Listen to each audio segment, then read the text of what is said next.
الحمد لله حمدا كثيرا طيبا مباركا فيه. الحمد لله الذي هدانا لهذا وما كنا لنهتدي لولا أن هدانا الله. والصلاة والسلام على رسول الله وعلى آله وصحبه ومن والاه. ربنا افرغ علينا صبرا وثبت أقدامنا وانصرنا على القوم الكافرين.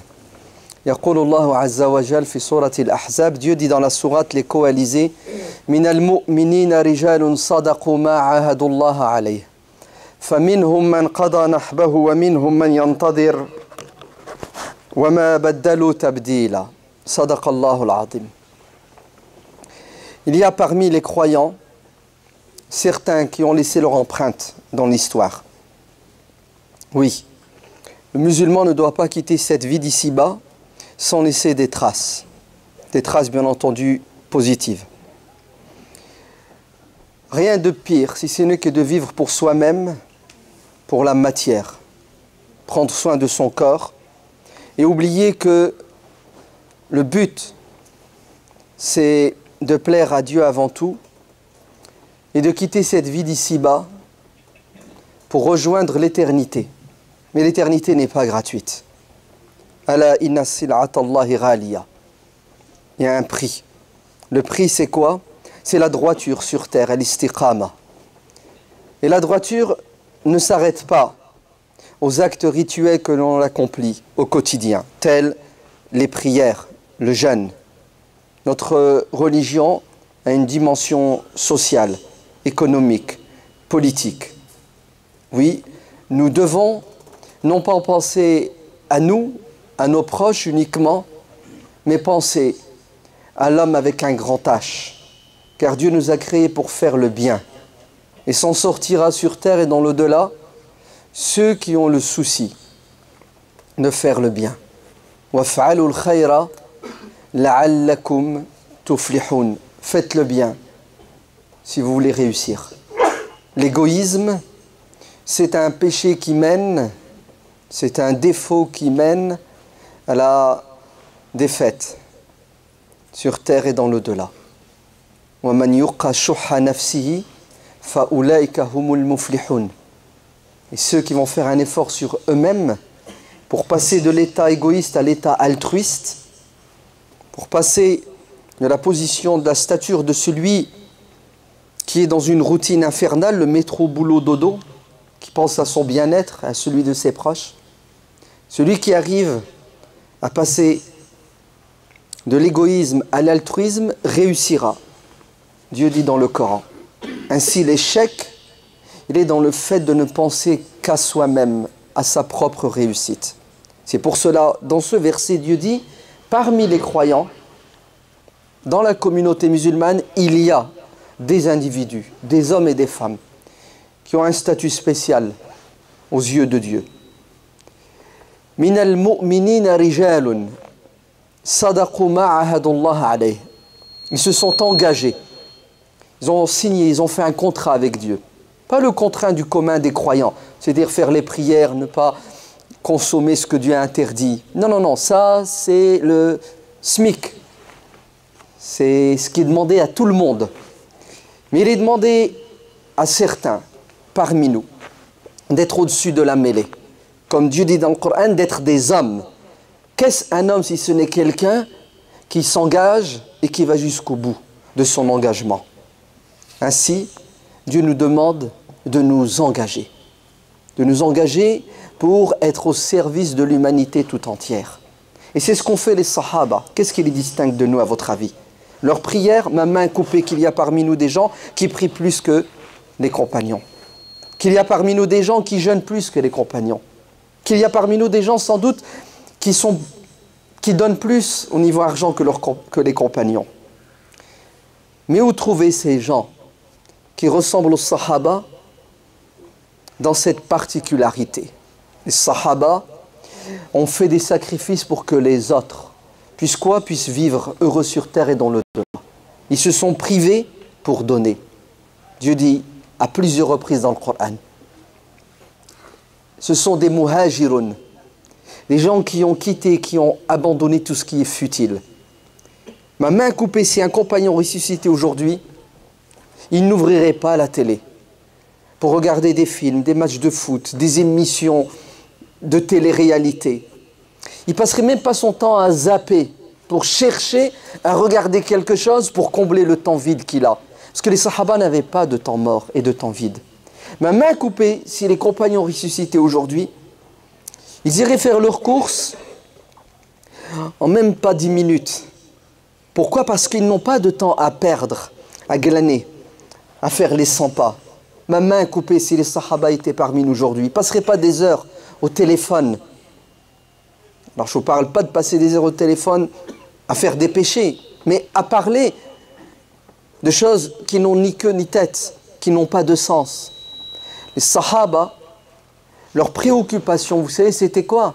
C'est comment faire avancer les choses dans la société, dans la communauté. Très bien. Ça, c'était les compagnons. Et nous sommes aujourd'hui le fruit de leurs investissements, de leurs efforts, de leurs sacrifices. N'est-ce pas? Est-ce que c'est possible aujourd'hui d'être à leur image? Mais bien sûr, puisque Dieu nous dit qu'il doit y avoir en permanence dans cette communauté des hommes et des femmes engagés pour le bien commun.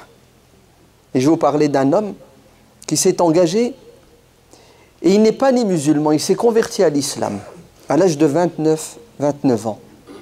Et subhanallah, sa compréhension de l'islam dès le début a été une compréhension qui a fait de lui quelqu'un qui est resté toute sa vie au service de qui? Au service des siens. Au service non pas de ses proches, mais au service de ses concitoyens.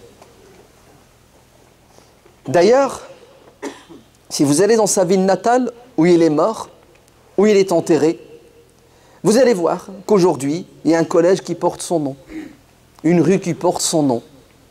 La mosquée de Pontarlier porte son nom, puisqu'elle s'appelle la mosquée Philippe Grenier, rahmatullahi alayhi.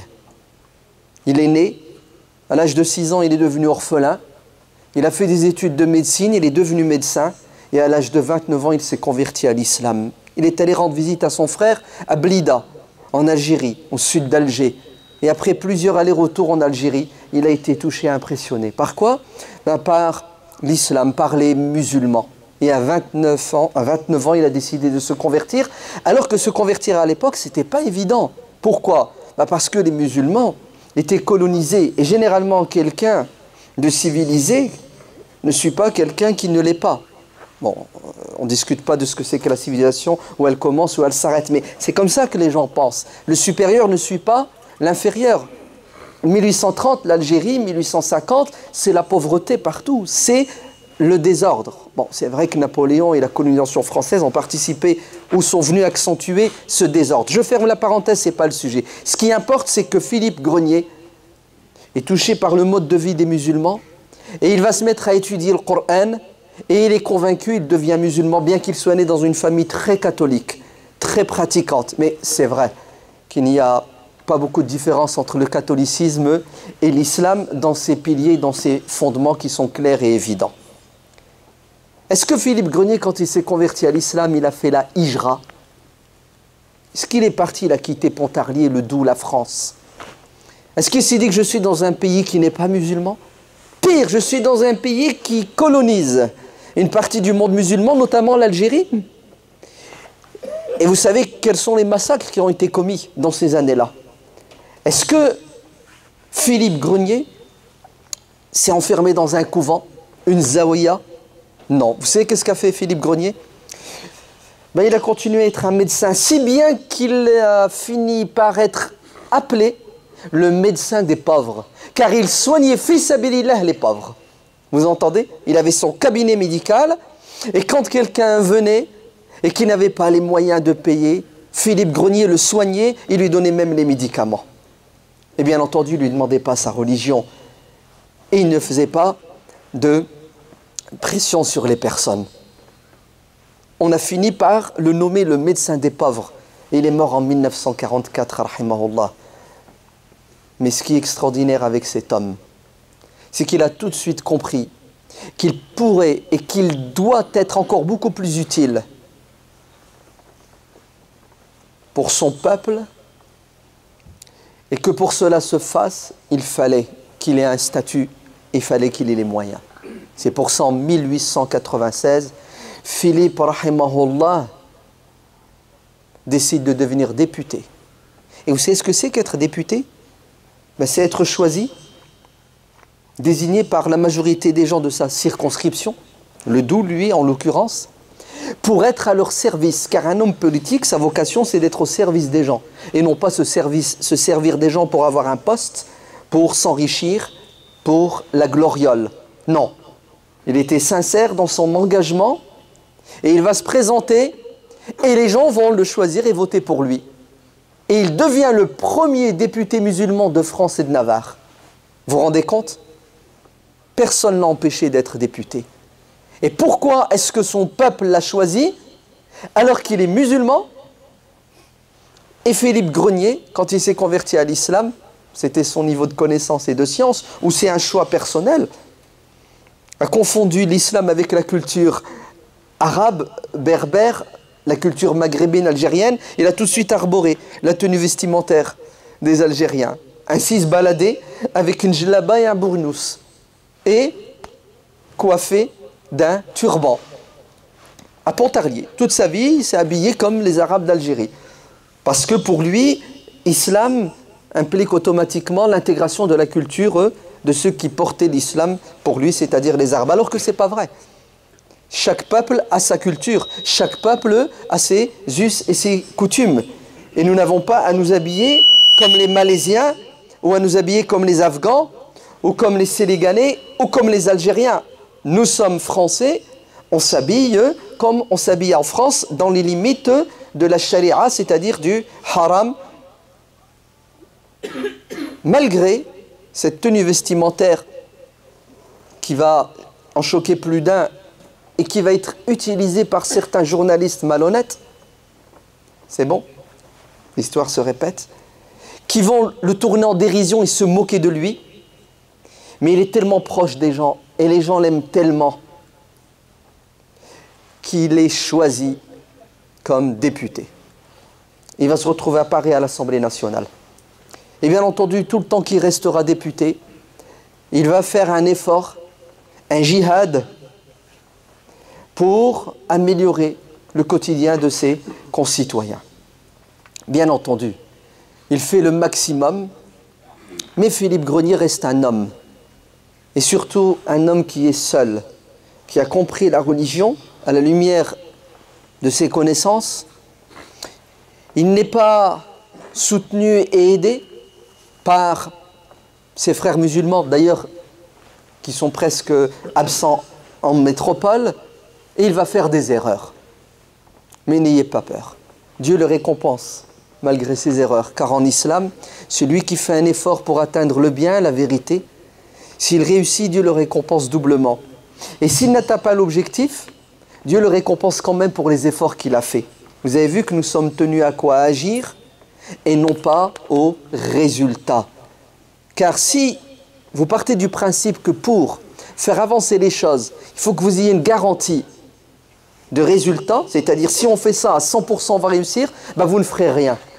Parce que, un, le diable va vous empêcher d'agir, parce qu'il ne veut pas que vous fassiez le bien, et deux, vous allez toujours voir les obstacles, la moitié du verre vide, et les efforts sont tellement importants à fournir que vous allez tout de suite baisser les bras et devenir pessimiste et fataliste et dire « il n'y a rien à faire, on ne peut pas changer notre quotidien, on ne peut pas faire évoluer les choses ».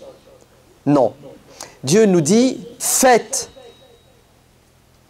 et vous aurez la récompense sur terre et ou dans l'au-delà. D'ailleurs, vous devez faire de manière désintéressée.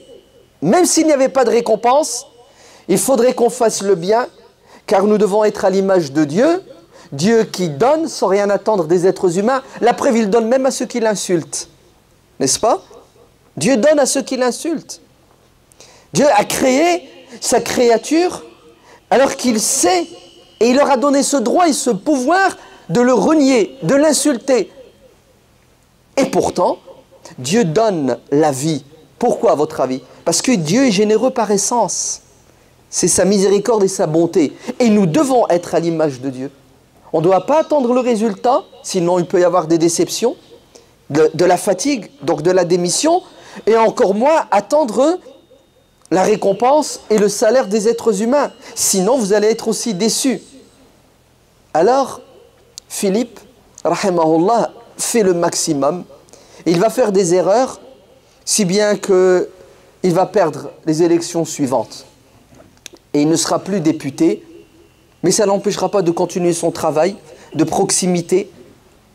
Pourquoi est-ce que Philippe n'a pas pu continuer dans le politique? Non pas parce que ses concitoyens ne l'aimaient pas, non pas parce qu'ils ont découvert que c'était un intégriste islamiste, fondamentaliste, terroriste. C'est faux.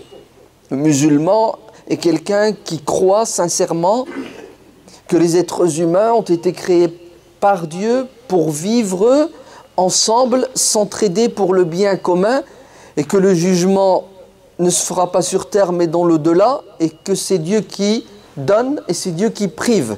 Nous ne sommes pas des monstres qui avons pour objectif de détruire ce que Dieu a construit.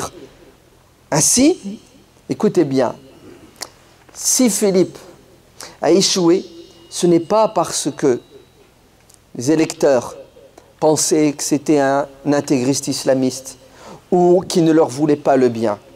Philippe a échoué parce que, certes, c'est vrai qu'il était seul, mais surtout, il n'a pas tenu compte de l'waqi', de la réalité.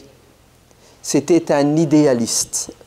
Philippe n'avait pas compris le sens des priorités en islam. Philippe n'avait pas compris que le munkar, le blâmable, il n'est pas toujours demandé aux musulmans de le condamner. Car si vous condamnez quelque chose qui est condamnable et que votre effort ne va pas faire changer, faire évoluer les choses, vous n'avez pas à le faire. Pire, si jamais vous intervenez, vous essayez de combattre le mal et ça va empirer, ça va aggraver, il vous est interdit d'agir. Philippe n'avait pas assez de recul. Pour lui, ce qui est haram et on ne discute pas. Ce qui est obligatoire et on ne discute pas. Non, c'est pas comme ça. Il y a du haram qui est considéré comme indiscutable et il y a du haram qui se discute. Car les savants ne sont pas d'accord sur tout le haram. Il y a du haram qui concerne l'individu, mais il y a du haram qui touche la communauté. Il y a du haram que vous pouvez faire parce que vous n'avez pas le choix, et il y a du haram que vous ne ferez jamais, quelle que soit la pression. Vous savez, cette approche très relative, pragmatique, intelligente de l'islam, Philippe ne l'avait pas. Si bien qu'il va se confronter à un mur, il va se casser les dents. Quelle est l'erreur qu'a fait Philippe Grenier? Après la pause, Inch'Allah, on parlera de cette erreur qui lui coûtera la défaite politique, mais la réussite quand même aux yeux de Dieu puisqu'il a fait un effort. Qu'Allah nous donne la bonne compréhension de la religion, qu'il nous donne la force pour la pratiquer et qu'il nous donne la sincérité lorsqu'on en parle et lorsqu'on la pratique. Qu'il fasse miséricorde à nos parents, qu'il protège et préserve nos enfants de toute forme d'égarement. Amin wa alhamdulillahi rabbil alamin. Oui, effectivement, l'intention, la bonne intention ne suffit pas pour réussir dans notre religion. Il faut la bonne intention, il faut l'acte, mais l'acte pensé, réfléchi et qui est conforme aussi aux prescriptions islamiques. Philippe Grenier va s'attaquer à quoi? À un fléau qui existe dans notre société française et qui ne date pas d'aujourd'hui, la consommation d'alcool. Ainsi, il est dans le Doubs. Et dans le Doubs, il y a énormément de fabriques. D'ailleurs, c'était la première région de France à l'époque qui fabrique un alcool à partir de l'absinthe. Et qu'est-ce que va faire Philippe? C'est un médecin avant tout. Il connaît les dangers de cette boisson enivrante. Alors, pour l'intérêt de ses concitoyens, il fait un projet de loi à l'Assemblée nationale. Pourquoi? Pour faire voter une loi pour interdire cet élixir satanique, n'est-ce pas, pour lui. Et il va échouer, bien entendu, puisque les gens ne sont ni prêts et ne veulent pas se priver de cette boisson. Lui, il a, alhamdoulilah, l'intelligence, le recul qu'il faut. En plus, il est musulman, donc il a la foi. Ça a été facile pour lui d'arrêter la consommation de l'alcool. Mais Philippe se trompe. Pourquoi est-ce qu'il se trompe? Parce que, comme je vous l'ai dit, tout le monde boit de l'alcool. Secondo, on est dans le Doubs. Sur les 8000 habitants de Pontarlier, 3000 travaillent dans les distilleries qui fabriquent de l'alcool. Donc, c'est presque un suicide que de choisir à nouveau un député qui va quoi? Qui va nous mener au chômage. Ainsi, ils ne le reconduiront pas dans son mandat.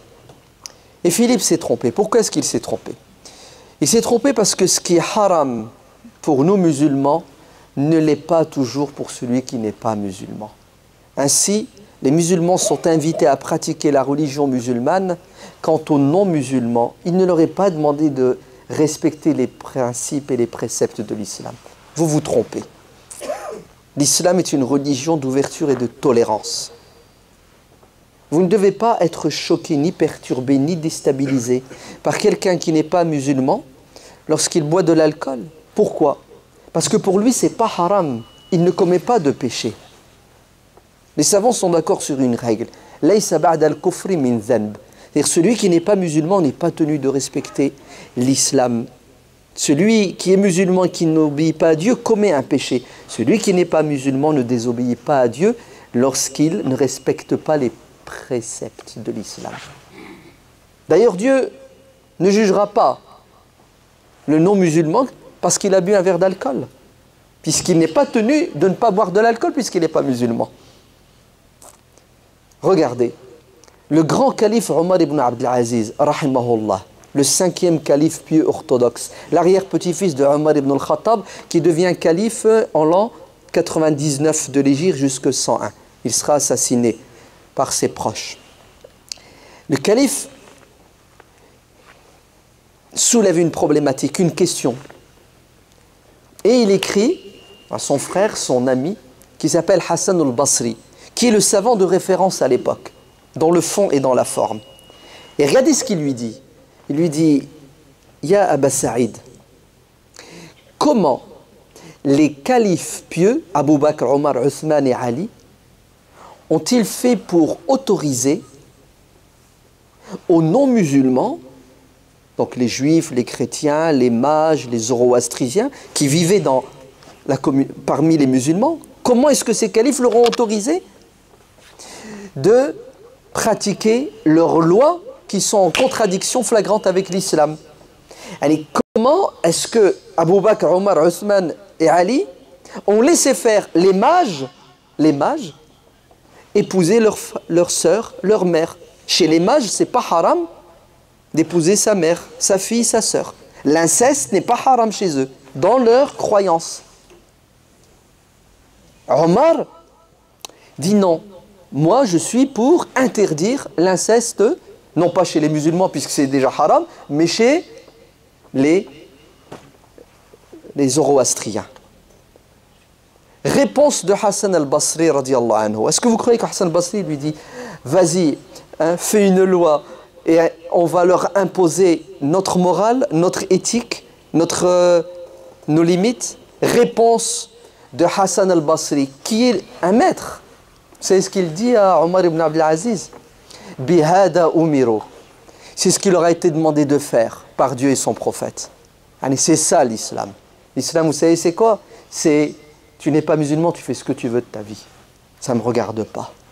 Tu n'es pas tenu de te conformer à mon éthique, à ma morale. Oui. Et ça a toujours été comme ça, subhanallah, sauf à des périodes où certains savants musulmans sont devenus fanatiques, intolérants, et ils sont allés jusqu'à interdire à certains non-musulmans, dans leur ville, de consommer du porc, de l'alcool. Et ça, c'est un égarement manifeste. Vous vous trompez lorsque vous pensez et que vous croyez que, en tant que citoyen français musulman, vous ne pouvez pas et vous ne devez pas vous engager. Sous prétexte qu'il y a des choses qui vous déplaisent dans la société, il y a des choses avec lesquelles vous n'êtes pas d'accord. Regardez, on a bientôt des élections, des primaires, au mois de novembre. Quand tu dis aux musulmans, inscrivez-vous aux primaires, ça coûte 2 €, et signez la charte. Engagez-vous pour déjà éliminer tout candidat susceptible d'être un boulet pour la France. Ben, certains musulmans contestent et disent non, parce que moi je ne suis pas d'accord avec la charte des républicains, avec la charte des socialistes. Parce que dans la charte, il y a des choses qui sont haram. Vous vous trompez. Ce qui est haram pour toi n'est pas haram pour l'autre. Et ce n'est pas parce que tu signes cette charte que tu es d'accord avec elle en entier.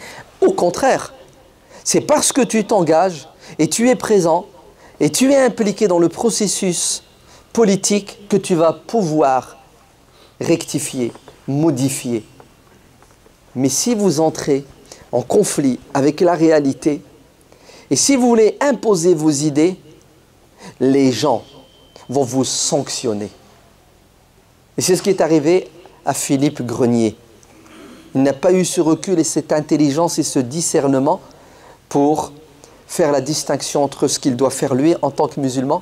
Naam. Les deux voitures qui bloquent l'entrée des cimetières, il faut qu'ils viennent sortir. Oui, donc il y a deux voitures de golf qui bloquent l'entrée du cimetière. Il faut les déplacer. Allah yabarak fikum. Ouais, c'est important. Allez-y, n'ayez pas peur pour le Jumu'ah.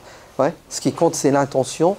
Et bloquer les gens, c'est un péché beaucoup plus grave que de rater le Jumu'ah, alors qu'en vérité, vous ne ratez pas le Jumu'ah, puisque vous faites votre devoir civique, qui est un devoir aussi religieux pour nous. Donc, il faut bien connaître la réalité dans laquelle nous vivons, le milieu dans lequel nous vivons, et faire la part des choses. Pourquoi? Pour pouvoir nous engager afin d'être des citoyens actifs et non pas passifs qui allons subir, car celui qui est passif subit la stratégie de celui qui est actif. Que Dieu fasse miséricorde à notre frère Philippe et qu'il fasse que nous soyons tous des citoyens français engagés comme lui pour le bien et l'intérêt de notre pays, de nos concitoyens. Allahumma ansur ikhwanana fi kulli makan, al-muttahadin, al-madloumin. اللهم اهلك الظالمين بالظالمين وأخرج الضعفاء من بينهم سالمين اللهم ارحم والدينا كما ربونا صغارا وارزقنا الإخلاص في القول والعمل وافتح علينا فتوح العارفين ربنا آتنا في الدنيا حسنة وفي الآخرة حسنة وقنا عذاب النار سبحان ربك رب العزة عما يصفون وسلام على المرسلين والحمد لله رب العالمين.